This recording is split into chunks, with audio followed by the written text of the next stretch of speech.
Crash Course Philosophy is brought to you by Squarespace. Squarespace. Share your passion with the world.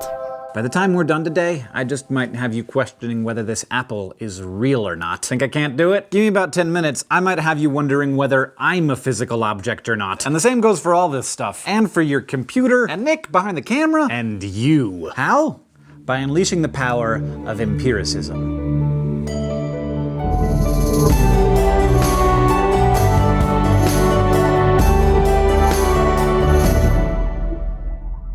Last time, we learned about 17th century philosopher René Descartes and how he upended the apple basket that was his entire personal belief system and descended into a radical skepticism, only to emerge with his conviction that cogito ergo sum. I think, therefore I am. This one idea, the fact that he was thinking, or really the fact that he was doubting, allowed him to build back up, one by one, more beliefs that he thought he could rely on. But in the end, most of the beliefs that Descartes ended up putting back into his intellectual apple basket had to do with the immaterial world. Like, he decided that he could believe that he existed as a thinking thing, and he believed that God existed. Ultimately, he lit upon the idea that some of our thoughts are clear and distinct in a way that somehow guarantees their truth. But a lot of philosophers disagreed. They argued that thinking on its own wasn't enough. Like, just because you're thinking doesn't mean that your thoughts correspond to material reality in any reliable way. Basically, Descartes' philosophical opponents thought that the cogito was a dead end. So here we start to see a split between two different understandings of how we can most reliably get to the nature of reality, and therefore truth. Both were responses to the constant questioning that is skepticism.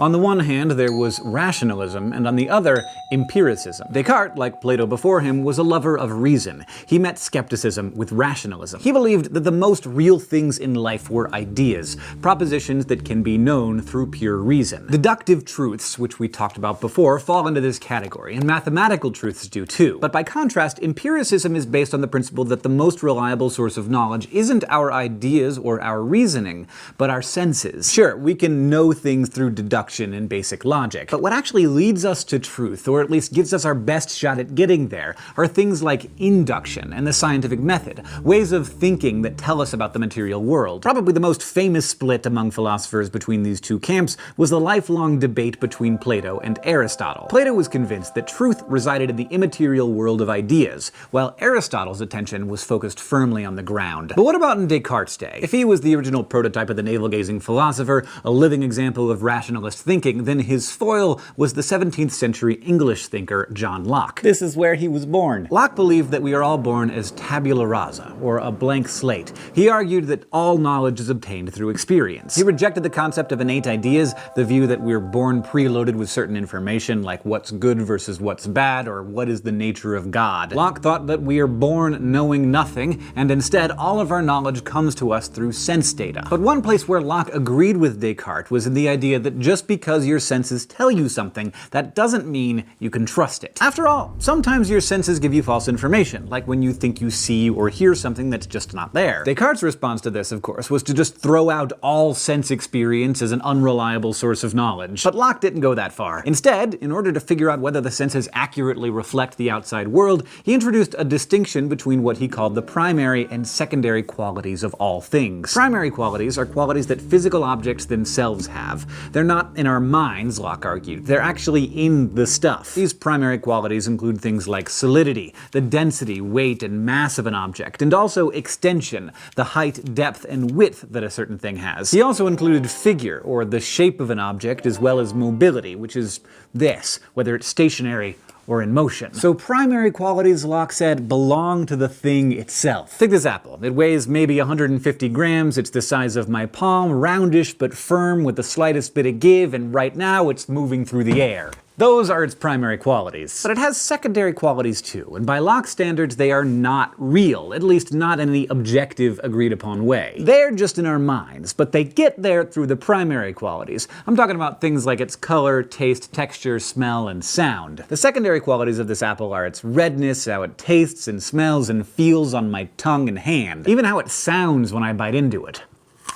Locke believed that the distinction between primary and secondary qualities explained the disagreements that we all have about our perceptions of the outside world. Like, we could measure this apple in a bunch of different ways and all agree on its primary qualities, but its secondary qualities would no doubt lead to some disputes. Like, is it really red? What kind of red exactly? Cardinal red or carmine red? It's kind of dark purple at the top, or is it just like a dark pink? What about the sound it made? Would I call that crunchy or crispy? Or I don't like that bitey? It's like apple sound. We could argue about that kind of stuff till the cows came home. But if we disagree about its primary qualities, one of us is simply wrong, because primary qualities have nothing to do with you or me. Instead, they have everything to do with the object itself. Locke's reasoning was simple, even elegant, extracting a lot of explanatory power out of very few basic concepts. As a result, it resonated with a lot of people, and one person it resonated strongly with was the Irish philosopher George Berkeley.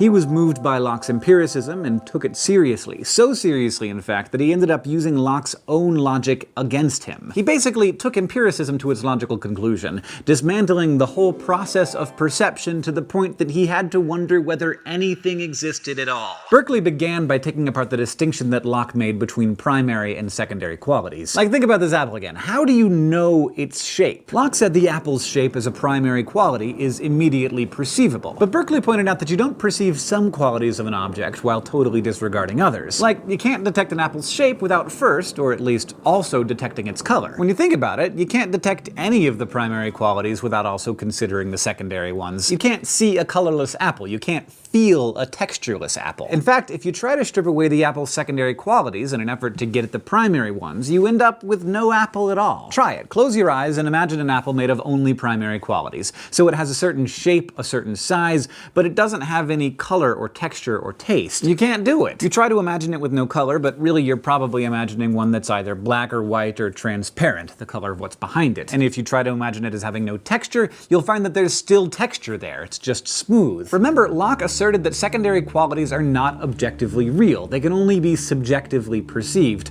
But now, Berkeley has shown that the two are inextricably linked. You can't have one without the other, which means that the primary qualities can't be real either. They too are just what your mind makes of things. So this led Berkeley to a startling conclusion. There's just no such thing as matter. There can't be. Instead, there's only perceptions. Berkeley's famous assertion, his version of cogito ergo sum, was esse est percipi. To be is to be perceived. In his opinion, there are no objects, only perceivers. And even then, the perceivers themselves don't really have any physical form. They're just disembodied minds, perceiving things that aren't really there. A little bit terrifying when you start thinking about it. In Berkeley's scenario, we're all set adrift in a world of nothing but thought. What's scary about this is that if everything's just perception, then when the perception goes away, there can't be anything left. So, like, please, for the love of Pete, do not turn away from your computer. If you stop perceiving me, I stop existing. But what if maybe you don't care about me? Still, you'd better not go to sleep, because as soon as you do, you'll cease to exist, because you won't be able to perceive yourself. The only guarantee that you'll continue to exist in your sleep is to have a friend watch you when you're sleeping, which probably is a non-starter for a number of reasons. But in any case, the second your friend blinks, you're gone. So in the end, Berkeley believed that there was only one thing that kept us and everything else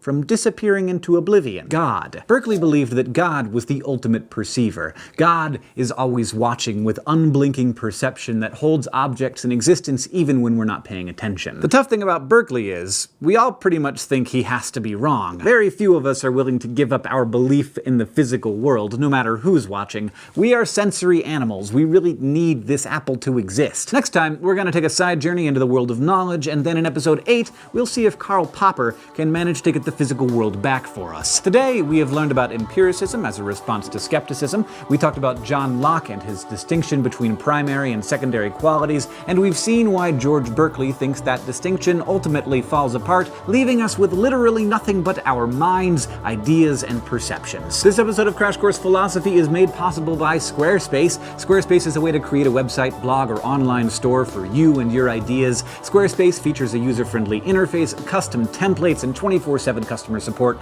Try Squarespace at squarespace.com/Crash Course for a special offer. Crash Course Philosophy is produced in association with PBS Digital Studios. You can head over to their channel to check out some amazing shows like Idea Channel, The Art Assignment, and Gross Science. This episode of Crash Course was filmed in the Dr. Cheryl C. Kinney Crash Course studio with the help of these awesome people, and our equally fantastic graphics team is Thought Cafe.